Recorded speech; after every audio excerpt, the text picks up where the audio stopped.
Croeso pawb, welcome everyone, and today we're somewhere special. We are at Llyn y Fan Fach. And Llyn y Fan Fach holds a special place in my heart because it is here the Lady of the Lake appeared, where it is said that every herbalist and every doctor in Wales comes from. We all come from the fairy, and here, this very lake at Llyn y Fan Fach is the entrance to Annwfn, the Welsh underworld. So I'm going to take you on the journey of the story of Llyn y Fan Fach, and I have the artistic license as I'm here to say it the way I'll say it. The way I say it is the way I was taught it the first time I heard it, and I add a bit of my South Wales style onto it. So here is where the story is set. Gwyn lived just down the road near Myddfai in a farm, and his mum used to send him up here every day with the cows so they could farm and graze the fields around. And Gwyn would sit here by the side of the lake with his sandwiches, and he was sat here one day and there was a ripple in the lake, very much like there is now. And suddenly this beautiful woman appeared. He dropped his sandwiches because he had never seen anyone so beautiful.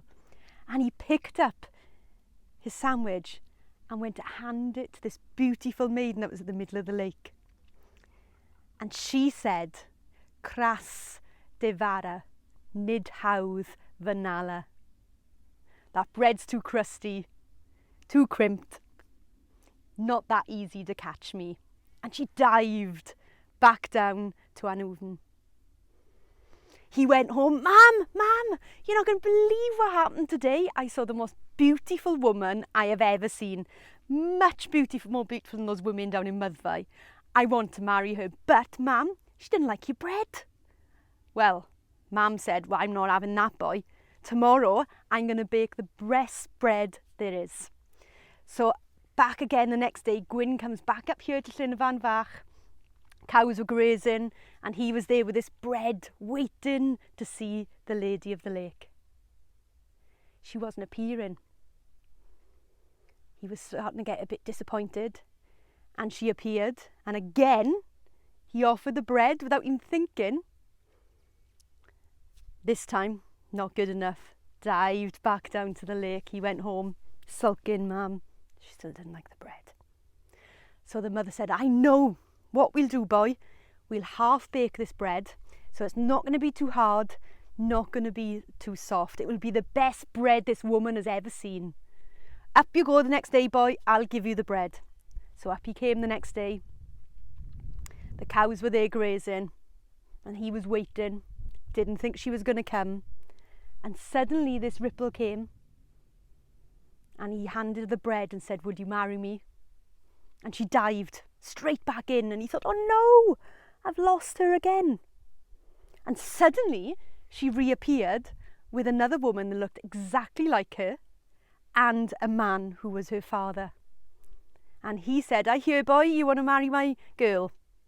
Well, if you can tell me which one of the girls is your girl, then you can have her.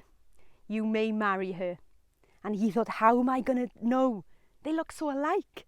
And suddenly, the one maiden twisted her leg, and she had these beautiful sandals on, and he recognised the way she'd done the sandal up, and he said, it's her.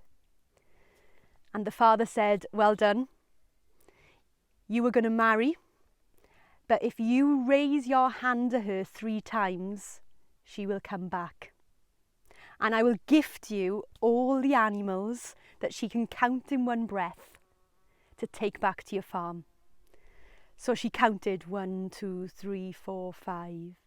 Suddenly 5 sheep appeared and kept going like this. 1, 2, 3, 4, 5, 6, 7, 8. 8 cows appeared. And her and Gwyn marched down the valley with the cows. And they got married. And they had 3 beautiful sons. And one day they were going to a wedding.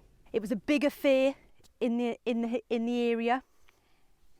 It was a big, massive affair, and she was feeling a bit tired, And he said, I know, I'll go and get one of the horses. So off he went to get one of the horses. And he said, you wait here, get the bridle ready. He come back, he had her gloves and he had the horse and she hadn't moved. And he slapped her very gently with the gloves, very playfully. And she said, you've hit me the first time, let there not be another. And he'd totally forgotten about this one rule the father had given. Another time they were going to another christening and they were in the church. And suddenly she started crying. And he nudged her because everyone was looking and he was embarrassed. And when he nudged her, he hit her. It was only gentle. And he said, shh, everyone's looking. And she said, I am crying because this child will know no joy. And that is the second time. Let there not be another. So from that time on, Gwyn was paranoid, really watching all his behaviours. And one day they were at a funeral in the church. And this time she started howling with joy and laughter.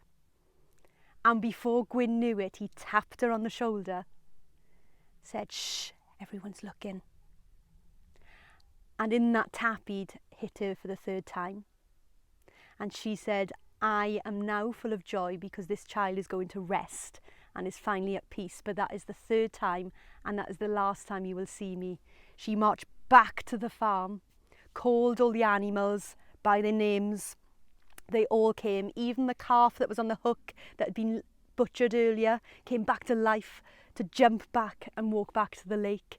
The ox that had the plough came with the plough attached and they came back to this lake, all marched back in behind her as she went back to Annwfn, back to the underworld.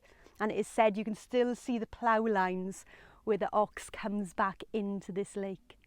As you can imagine, everyone was devastated, particularly her sons. And they used to come here waiting for her to appear. And one day she did appear and she used to come out and speak to them. And she said that you boys are to learn to heal all ills. You are to learn how to heal your community. And she took them to different areas in the surrounding area of Myddfai. She gave them a pouch of everything they'd need and she taught them to sit with the plants, to look at the plants and to understand how those plants can heal the community. And they became the Physicians of Myddfai.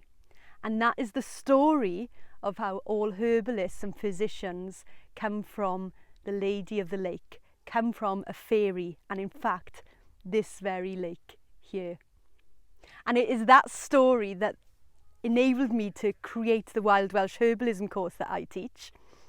And the first year is very much based around that, teaching about, it's all about having the time to sit with the plants, to understand the plants. And if you come here to Llyn y Fan Fach, the stillness that is here teaches you to sit and be still. So if you've enjoyed this, I want to share more and more about wild Welsh herbalism, the stories of Wales, the stories I've grown up with. So please subscribe to my YouTube channel, or you can head on over to my website selinawalker.earth and sign up to my free newsletter. I'm going now to enjoy sitting by Llyn y Fan Fach and hopefully the Lady of the Lake will appear.